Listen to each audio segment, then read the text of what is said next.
So welcome to week one of our class. I know that this is your first online class through Concordia, so I want to make sure that we're super clear on the expectations and go through the syllabus kind of in detail this first week so you have an idea of what to expect in the class. I'm Rebecca Cooksey, I'm your instructor, and I'm excited about being your first instructor through Concordia.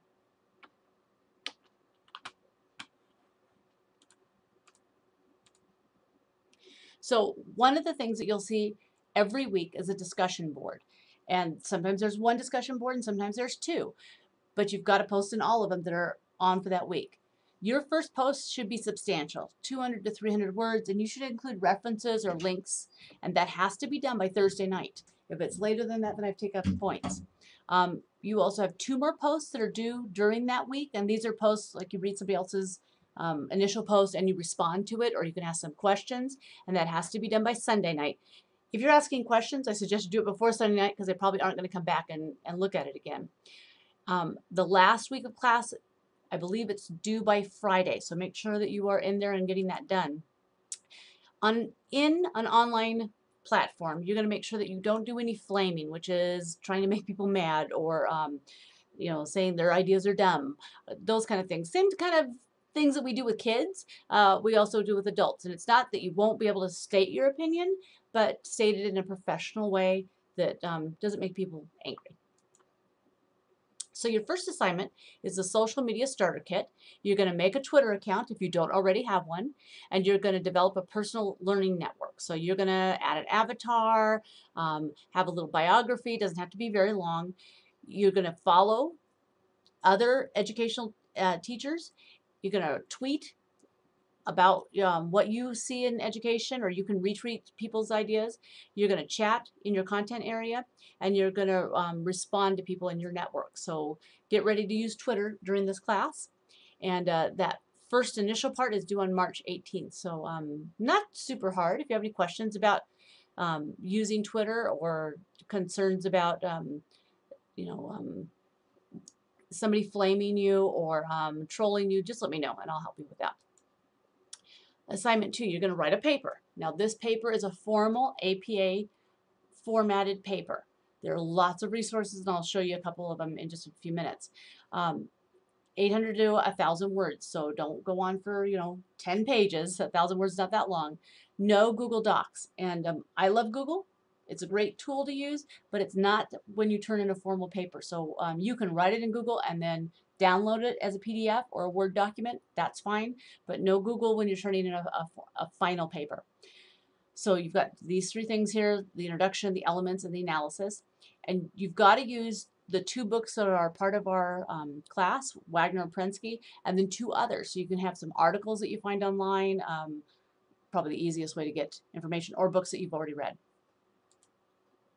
So that's due by March 25th by midnight. These are all Sunday dates, except for the last one.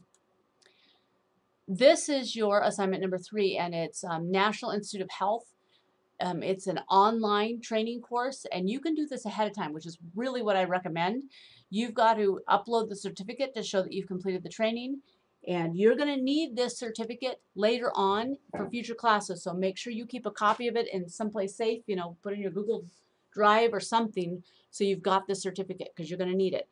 It's due Easter Sunday, and you're probably busy on Easter Sunday, so I suggest you do this assignment ahead of time so it's out of your way, because it's not hard, it's just a little bit time consuming.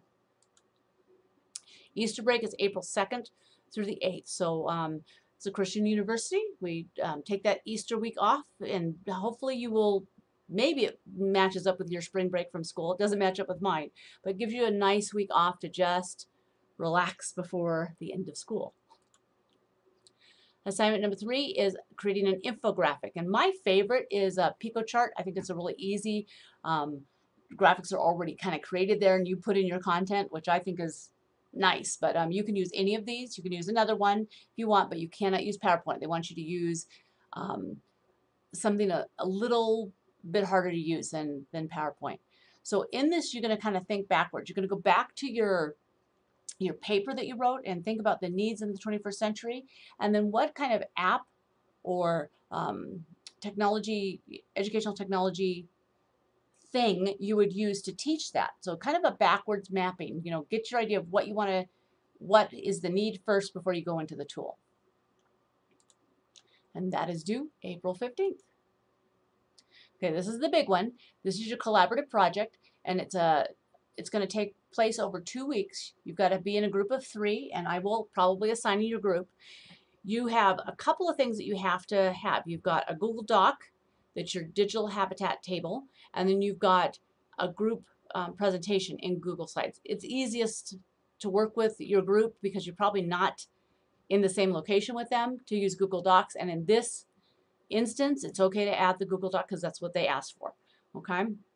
You're also gonna, in week 8, post your presentation, and then other people can comment on it. And make sure when you're posting with Google, if you have not used Google before, you're gonna add it. When you share it, you're gonna share it with anyone with a link can view, because if you've used your school account and they don't have access to your district, it can get a little complicated, so make sure you share it properly. And if you have any questions about that, let me know. May 4th. So this is the one that's due on a Friday because I have to post grades by Sunday. So you got to get that in earlier that time. So make a note on your calendar. Okay, APA format is not hard. You just got to follow the guidelines. There's a template in Blackboard that you could download and just kind of put your own content in. It's already formatted for you. I don't know why people don't use that. You can also go to OWL. Purdue OWL writing and put an APA, and they have all the different ways to use APA. It's not hard, but it's just, you know, there's hanging indents, there's, I always get people that want to use different colors on their font, or they want to use something besides Times New Roman, and unfortunately you don't get to be super creative in APA. You do what they ask you to do. Once you do that, you're fine, okay? So late assignments. If you're a person that kind of puts things off, this is not the program for you. You've got to really make sure you get your time in a way that you know when things are due. So nothing is due after midnight on the day that it's due. If you have like something major come up, you've been in a car accident, you broke your hand, I had a person in last class broke their hand and needed an extension. Okay, I understand that, and you let me know about it. If it's late, you get 20 points off unless it's like you broke your hand or you're a car accident. I'm gonna be nice to you. If it's just I'm going on vacation and I need a couple extra days, then I'll take the 20 points off. If it's an emergency, if it's, you know, medical, you take your kid to the hospital, you know, those are things I'm not going to take points off for. But make sure you communicate with me.